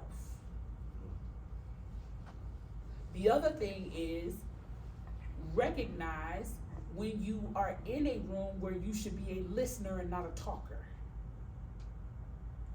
One of the first mistakes I made in my career is my bosses put me in a room where I should have been quiet. And I was so sure of my talent that I was like, I'm going to have a conversation with everybody else in this room. But I was in a room with giants who the things that I thought I was educating them on with this great research and knowledge and artist mind that I've had, like it was like child's play to them. It was so entry level to them. And I didn't realize at the time, and all my talking and knowing all of it and everything, I really made myself look bad, because they were really annoyed, because they're like, you are 101 in icons. Like, you talking about basics of stuff we haven't even had a conversation about in 20 years in a room full of icons, because you think you should be the voice in this moment, and in this moment you should be mute. You should be listening in this room. And my dear friend Rashina, she always says something that, like, I just love it when she says this. It's so much better than be called up than to be asked to sit down. That's good. Period. She says that all the time. You should want to be, it's so much better to be called up than to be asked to sit down. I so want the OGs to say, what do you think, Kim? Than to be running my mouth and be given the, okay now, ting, hush up. Hush up. And there's a balance, right? Because fresh ideas, I love to hear from young people and hear fresh ideas and new ideas. And the other thing is, when I'm saying that you might be a person to be quiet, that just because you the OG don't mean you the one that might not need to be the one that need to be quiet. Because my youngsters teach me, I realize how dumb I sound to them all the time. I'll be like, it don't work like that, because they be like, ma'am, that may have been so in 95, but I'm telling you, in 2023, you doing all these steps, and when I can show you this app right now that can do all of that you're talking about. This don't work like that no more, auntie. So sometimes you might be the OG in the room, but you might not be the knowledge in the room. And it's that emotional intelligence of reading the room, of paying attention, of listening to understand and not to be responding, and all of that will allow you to know where you are in those places. Like, hey, I got some game I can give this youngster, but also they just told me 10 new things about how modern day digital distribution works that I had no idea about. So fair exchange is no robbery. And one that you know is near and dear and important to my heart is community. Do something for somebody else, period. Period. There are lots of people doing good work that can benefit from your money or your needs, or need you to volunteer to help in any way you can. Volunteer at your child's school. Do some volunteer work through your faith organization. Do something. Organize. If you have made it out of your hood and now you're living well in the suburbs, organize a community cleanup in your old hood so other people can experience their environment the way you experience yours now. It's essential to have some kind of community service to balance out your life. That's how we impact this world and make this a better place. Everybody's going to do their thing, and you only have to do, oh, this is so important, this really grinds my gears. You only have to do your thing. You only have to do your thing. You're not responsible for taking up all the fights and all the plights, but know what your fight and your plight is, and go hard for it. If you're big on education, then you need to be working with some lobbying groups to get some adjustments made in education. If you're concerned about local politics, then there are task force and organizations to join and participate in. If you are a celebrity hairstylist, then you need to be calling down there to the workforce and seeing what day they giving out free haircuts and free hairstyles to people trying to get back to work. If I hate to be putting folks on the spot. My dear friend Jawandice, she realized that there weren't many opportunities for marginalized people in her career, so she created an organization that helps them get entree into her career and her job. My friend Tarji, she's been all over the griot and everywhere this week. She has been an executive for franchises for 15 years. She's been an executive at everything from Dunkin' Donuts to Chick-fil-A. And so now she just launched this whole new program to teach marginalized people how to get into franchising. She's having a whole big conference about it next week in Florida. She doesn't have to do that. The girl owns 32 franchises. She can sit back and twiddle her thumbs, but she's investing her time in making sure that we get entree into franchise business. And it doesn't even have to be that deep. If you did face painting in college, and now you're an executive and you big and fancy, guess what you could do? You could put out an ad and say, on the weekends, I'm gonna go to the children's hospital and I'm gonna do face painting for the kids. I just need to talk to a coordinator over there at the hospital. The key is, what is your thing that you're passionate about? Because we don't want you to pick up a fight and then drop it when it becomes inconvenient for you. We saw a lot of that in 2020. A lot of lip service about what people wanted to do and wanted to give back to the communities. And then when things got back to normal, they went back to normal. But you know what? If I care deeply and truly in my spirit, we always think it gotta be something big. Trust me, there's enough of us doing the big work. There's people that are fighting for, to free the cannabis. There are people that is fighting for all of this stuff. If it is as simple as, it bothers me when I see women if you're a fashion stylist, and you're like, it bothers me when I see women in ill-fitting clothing, and I know it's just because they just don't know any better, and I know it'll help them get a better job. Then if you get to go and help women pick out 3 or 4 outfits for work, for their job interviews, you will never stop doing that because it means something to you. you'll realize sometimes, I hate to say this, but sometimes it's people who do activism work. Sometimes it really be doing more for our little spirits than it do for the people. I mean, and then the people don't see it that way. But what I'm saying is I'm telling you, getting wins for other people makes you feel amazing. I wish people understood that.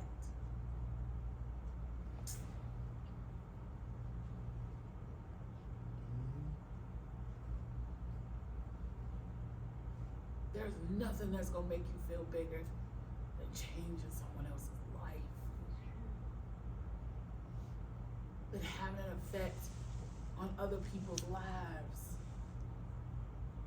It's like, that's why I be like mad when everybody be talking about the little Tubi movies, the little hood trap Tubi movies, and people be like, I'm so sick of them Tubi movies. Man, I love them. Stop somewhere. I love them. You doing know it. why I love They them? doing it. Because it's people in those communities who feel disenfranchised, who the world has told them that they're not gonna be anything.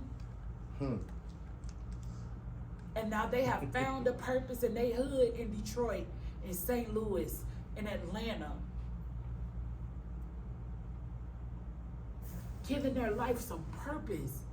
I'm get up, I'm gonna go to set. I don't care if the acting is bad. I don't care if the story is terrible. Yes, I see the boom mic in the thing. But you're talking about those directors and those producers in those hoods, taking people in those hoods, in those projects, who didn't see no hope for tomorrow. Who have been saying themselves that they might be dead by 19. And they're participating in something that's making them feel like they're a part of something. Those producers and directors who make those little hood trap movies on Tubi don't even know they doing social justice work. Don't even know they doing God's work. Because somewhere there was a kid who was hopeless, who now is like, look, Mom, I'm on TV.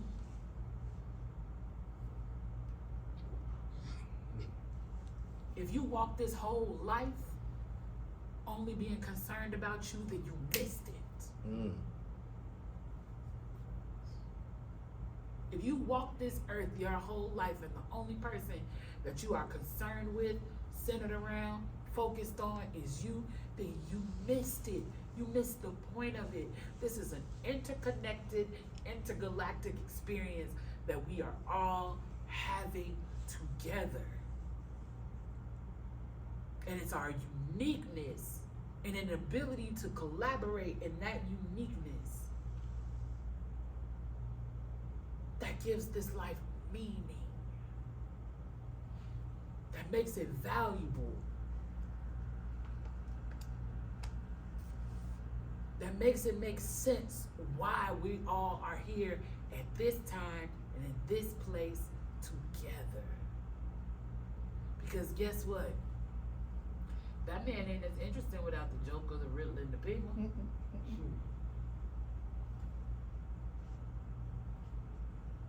It would be weird to have Martin without Malcolm.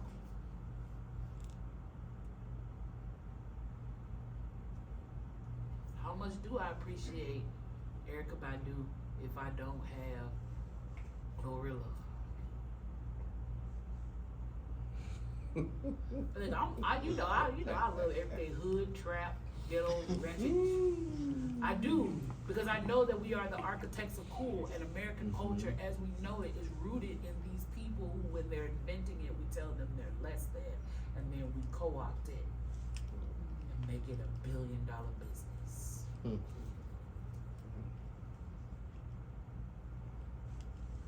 When those little girls are the architects of cool, when will your grandchildren know when they're describing a ring to their child and they say, you know, I just bought my wife some new bling, will they know that that is the linguistics of a 15-year-old Lil Wayne?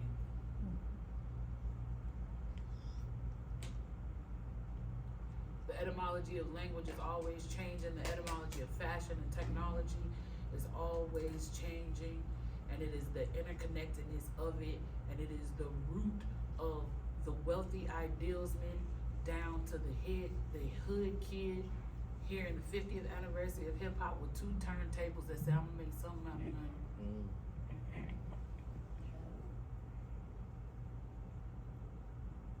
So every piece has a value. And every piece is connected. Because guess what?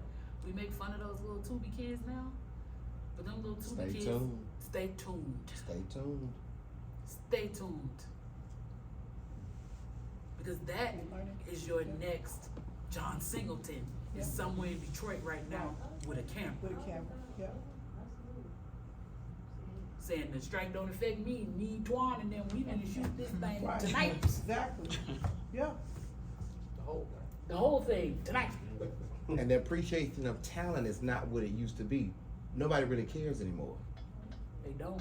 They don't care. They don't care. They don't care because everybody wants the end results. They don't want all Oh, the gosh. stuff it Oh, takes my to God. get there. Yeah, They don't care. they want the easy And way. so in doing that, that's why you can sit comfortably if you don't do it and say, I hate them little Tubi kids. When them little Tubi kids is working But it they out. working. They figuring it out. They earning their dues. They Yeah. working. They figuring how it works. I promise you film 1 ain't gonna look like film 5. Tyler Perry Look showed at us Tyler that Perry. first. Look at Tyler Perry. Stop playing with me. No, I'm not trying to be funny. No. It's not that it's funny. It's Tyler Perry reality. had He it. showed us that Because first. she's had. Tyler look at Perry she showed had- us that But she's gotta I have. may not have Into Malcolm X. a Look Viola, at or I Spice may Girls. not have a Meryl, Yeah. or I may not have a Felicia. Yeah. And not But just I'ma that, go but get even her. just his writing too is just. Because I'm gonna get They because the have- point is to get the message Yeah, across. exactly. That's all that matters. That's all. The that point is to get the message across at the end of the that day. speaks to what your quote. And this is my final quote. Let the balance the priorities offer be a map to greater health and purpose in your life. Mm-hmm. Because I'm telling you right now, I worked for Tyler Perry in the OG Tyler Perry days when the movies, I didn't work the plays, but I worked when the movies first started. And I was the production secretary on Medea's Family Reunion, and he didn't have a studio yet. Mhm. This was 2005. We were over at he had a distribution center on 17th Street across from the catty corner to the IKEA. And it's where he used to he was still at that time pressing DVDs. He was still at that time pressing DVDs from the plays. And so that little office, little building was where we pressed DVDs at. And that was our pre-production office until we got ready to start on Medea's Family Reunion. And then we went over to the old Sidetrack Museum that's still there, still abandoned, on North Avenue, and turned that into a sound stage. Mm.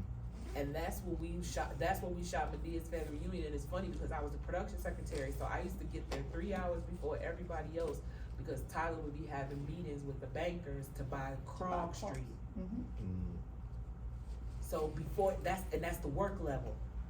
Me and him would be there 3 hours before the production day so he could work on trying to buy Krog Street, and then he would shoot a 12-hour day after that. That would be when somebody else coming. But then he'd shoot a 12-hour day after that on Medea's Family Reunion. Right.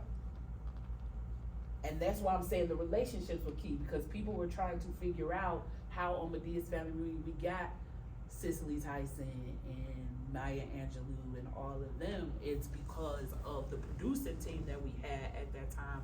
One of them was Reuben Cannon. Reuben wanted to get heavily into producing at the time. He wasn't in producing at the time.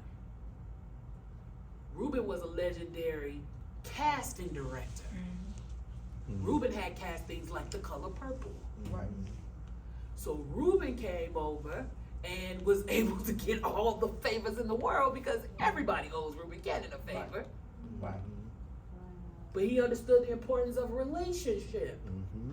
He went and got the best first AD that he could find at the time, which was Roger Bob. Who- Angie was a ventured second out. AD then. Yeah, who ventured out and became. And now Angie is the head of development, and Roger has started his own Right. production company. But Roger was coming from Queer Eye Queer. Mm-hmm. in New York. But Tyler understood the assignment of, in this, I'm the king of plays. But in this world, I'm not the smartest tool I'm not the sharpest tool in the shed around here. Let me go get the sharpest tools. Mm-hmm. I'm gonna go get Reuben Cannon. That means all his favors come with him. And now Angie is the head of development, and Roger has started his own production company. But Tyler understood the assignment of, in this, I'm the king of plays. But in this world, I'm not the smartest tool in I'm not the sharpest tool in the shed around here. Let me go get the sharpest tools. I'm gonna go get Reuben Cannon. That means all his favors come with him. I'm gonna get Roger Bob, who been doing all these big shows as a first AD and as a first time Knows director. all I need a about first film. AD next to me that really knows what I should be doing. Mm-hmm. I'm gonna get the person that everybody's scared of that's gonna run that set like nobody's business. That's Angie Bowes. This was Medea's was, when I came over there and worked, that was the second Tyler, it was only the second Tyler movie, and they had rolled right into it from Diary of a Black Woman. Diary of a Mad Black Woman wrapped 1 week, 3 weeks later, Medea's was started. I was over at being Bobby Brown, which, bravo, y'all, I've had a lot of nerve having a history of reality TV and not having being Bobby Brown on there. Y'all didn't even have any original content on your network before we put it on there. It was the first piece of original content. And without being Bobby Brown, here's a secret most people don't know. You don't get the housewives. Because how do you get the housewives? You get the housewives because when we were filming Being Bobby Brown, who was Bobby's lawyer? Phaedra. So where did that initial relationship and conversation for housewives start coming through? Everybody wanted to take credit. I'm telling you, I was there. It was Phaedra. Because Phaedra was Bobby's lawyer. Phaedra is how we even got, my boss Tracy even got into the jail to convince, Bobby was in jail when we signed him for that show. He signed his contract in jail. Tracy and Wanda went to see him in jail because they had a relationship with Phaedra. So then you get housewives, you get the whole network of Bravo for being Bobby Brown, and Eddie Cole go had to call Cassidy to sit up there and have a history of reality TV without us. That's okay, Phaedra cuss him out on the airport. But this is what I want y'all to see is like the interconnectedness of it all.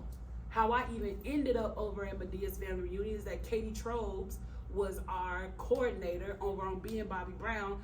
I went over to Atlanta Ballet, did the Outcast Ballet, Equimini, which got me fired. I called Katie and said, I need a job, any job. She was an older white lady. She said, I'm over here doing this show with this young man. He got a couple of dollars over here. You can come over here and work if you want to.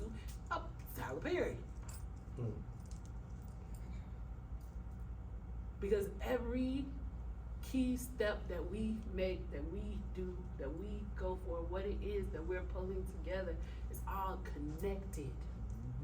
Which means if you don't have your health together, whether you realize it or not, it's going to affect your transportation, which is going to affect your relationship, which is going to affect your finances, your career is going to affect your home's going to affect your education, the lack of the community work is going to affect your hobby.